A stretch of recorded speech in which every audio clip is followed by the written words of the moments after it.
The Prelude. Book 12th by William Wordsworth. Imagination and taste, how impaired and restored long time have human ignorance and guilt detained us, on what spectacles of woe compelled to look, and inwardly oppressed with sorrow, disappointment, vexing thoughts, confusion of the judgment, zeal decayed, and, lastly, utter loss of hope itself and things to hope for. Not with these began our song, and not with these our song must end. Ye motions of delight, that haunt the sides of the green hills, ye breezes and soft airs, whose subtle intercourse with breathing flowers, feelingly watched, might teach man's haughty race how without injury to give without offence. Ye who, as if to show the wondrous influence of power gently used, bend the complying heads of lordly pines, and, with a touch, shift the stupendous clouds through the whole compass of the sky. Ye brooks, muttering along the stones, a busy noise by day, a quiet sound in silent night. Ye waves, that out of the great deep steal forth in a calm hour to kiss the pebbly shore, not mute, and then retire, fearing no storm.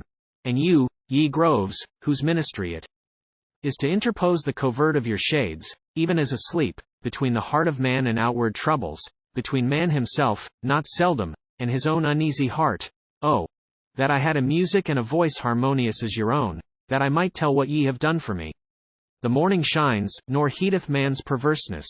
Spring returns, I saw the spring return, and could rejoice, in common with the children of her love, piping on boughs, or sporting on fresh fields, or boldly seeking pleasure nearer heaven on wings that navigate cerulean skies. So neither were complacency, nor peace, nor tender yearnings, wanting for my good through these distracted times. In nature still glorying, I found a counterpoise in her, which, when the spirit of evil reached its height, maintained for me a secret happiness. This narrative, my friend, hath chiefly told of intellectual power, fostering love, dispensing truth, and, over men and things, where reason yet might hesitate, diffusing prophetic sympathies of genial faith. So was I favored such my happy lot until that natural graciousness of mind gave way to overpressure from the times in their disastrous issues. What availed, when spells forbade the voyager to land, that fragrant notice of a pleasant shore wafted, at intervals, from many a bower of blissful gratitude and fearless love?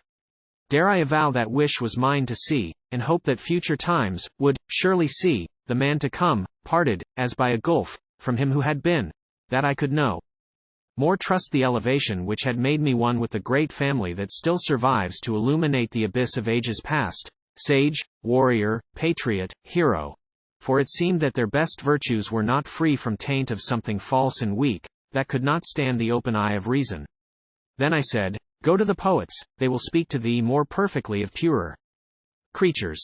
Yet if reason be nobility in man, cannot be more ignoble than the man whom they delight in, blinded as he is by prejudice, the miserable slave of low ambition or distempered love?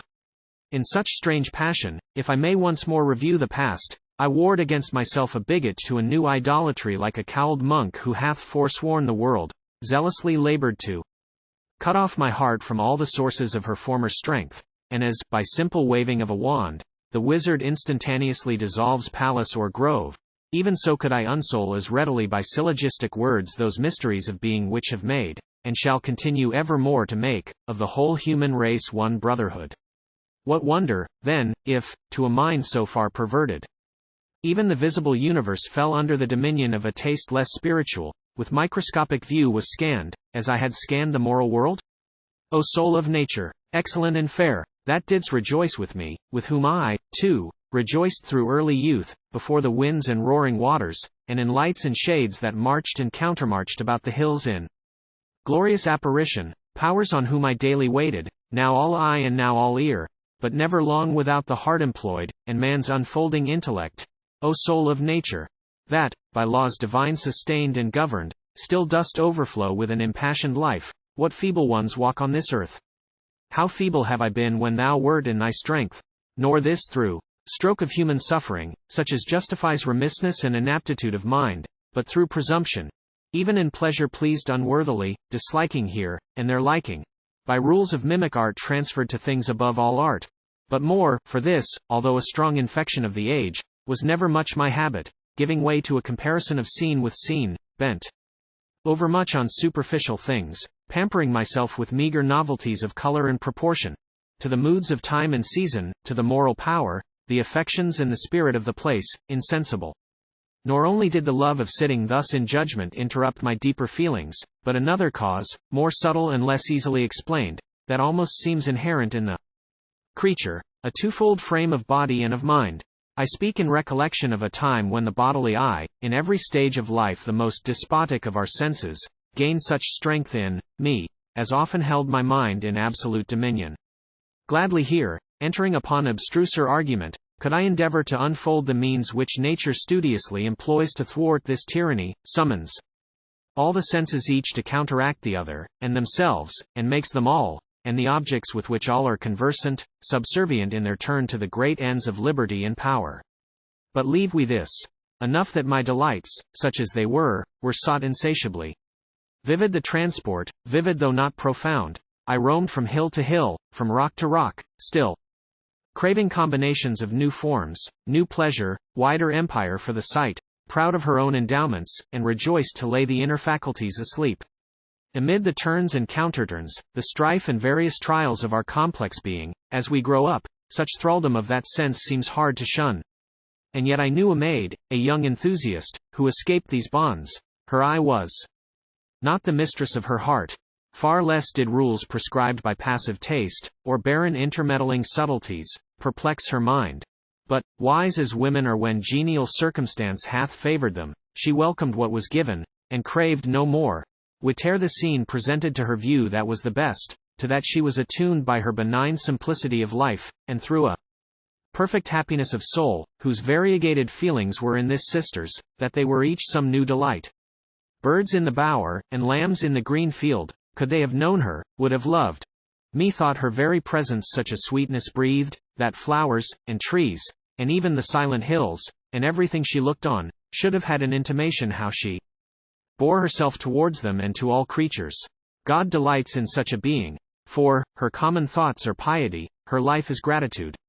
Even like this maid, before I was called forth from the retirement of my native hills, I loved whate'er I saw, nor lightly loved, but most intensely. Never dreamt of aught more grand, more fair, more exquisitely framed than those few nooks to which my happy feet were limited. I had not at that time lived long enough, nor in the least survived the first diviner influence of this world, as it appears to unaccustomed eyes. Worshipping them among the depth of things, as piety ordained, could I submit to measured admiration, or to aught that should preclude humility and love?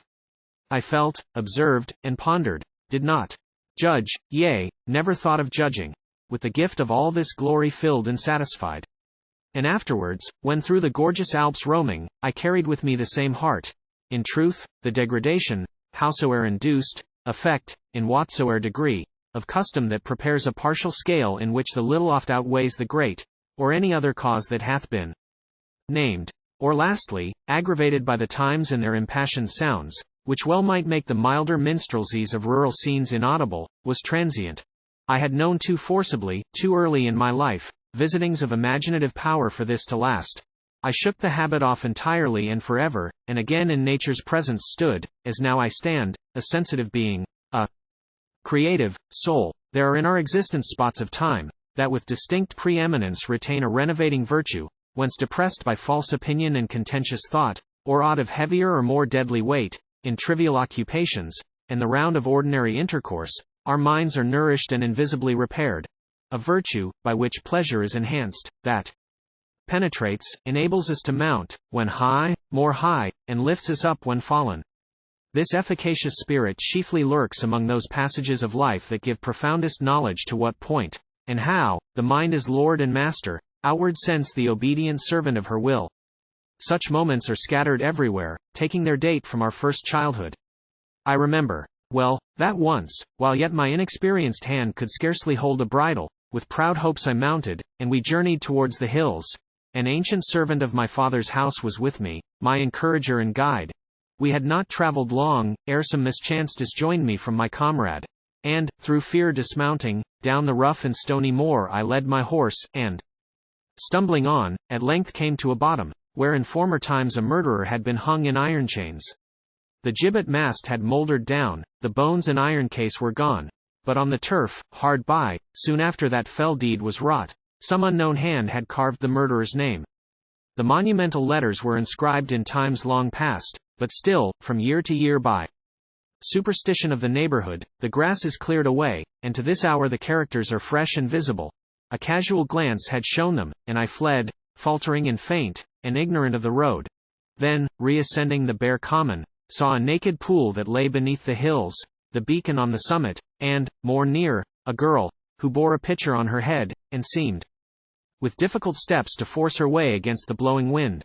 It was, in truth, an ordinary sight, but I should need colors and words that are unknown to man, to paint the visionary dreariness which, while I looked all round for my lost guide, invested moorland waste and naked pool, the beacon crowning the lone eminence, the female in her garments vexed and tossed by the strong wind. When, in the blessed hours of early love, the loved one at my side, I roamed, in daily presence of this scene, upon the naked pool and dreary crags, and on the melancholy beacon, fell a spirit of pleasure and youth's golden gleam. And think ye not with radiance more sublime for these remembrances, and for the power they had left behind? So feeling comes in aid of feeling, and diversity of strength attends us, if but once we have been strong. O mystery of man, from what a depth proceed thy honors! I am lost, but see in simple childhood something of the base on which thy greatness stands. But this I feel, that from thyself it comes, that thou must give, else never canst receive. The days gone by return upon me almost from the dawn of life. The hiding places of man's power open. I would approach them, but they close. I see by glimpses now. When age comes on, may scarcely see at all. And I would give, while yet we may, as far as words can give, substance and life to what I feel, enshrining, such is my hope, the spirit of the past for future restoration. Yet another of these memorials, one Christmas time, on the glad eve of its dear holidays, feverish, and tired, and restless, I went forth into the fields, impatient for the sight of those lead palfreys that should bear us home, my brothers and myself. There rose a crag, that, from the meeting point of two highways ascending, overlooked them both, far stretched. Thither, uncertain on which road to fix my expectation, thither I repaired, scout-like, and gained the summit. 'Twas a day tempestuous, dark, and wild, and on the grass I sat half sheltered by a naked wall. Upon my right hand couched a single sheep, upon my left a blasted hawthorn stood. With those companions at my side, I watched straining my eyes intensely, as the mist gave intermitting prospect of the copse and plain beneath. Ere we to school returned, that dreary time, ere we had been 10 days sojourners in my father's house, he died, and I and my 3 brothers, orphans then, followed his body to the grave. The event, with all the sorrow that it brought, appeared a chastisement. And when I called to mind that day so lately past, when from the crag I looked in such anxiety of hope, with trite reflections of morality, yet in the deepest passion, I bowed low to God, who thus corrected my desires, and, afterwards, the wind and sleety rain, and all the business of the elements, the single sheep, and the one blasted tree, and the bleak music from that old stone wall, the noise of wood and water, and the mist that on the line of each of those 2 roads advanced in such indisputable shapes. All these were kindred spectacles and sounds to which I oft repaired, and thence would drink, as at a fountain. And on winter nights, down to this very time, when storm and rain beat on my roof, or, haply, at noonday, while in a grove I walk, whose lofty trees, laden with summer's thickest foliage, rock in a strong wind, some working of the spirit, some inward agitations thence are brought, whate'er their office, whether to beguile thoughts over busy in the course they took, or animate an hour of vacant ease.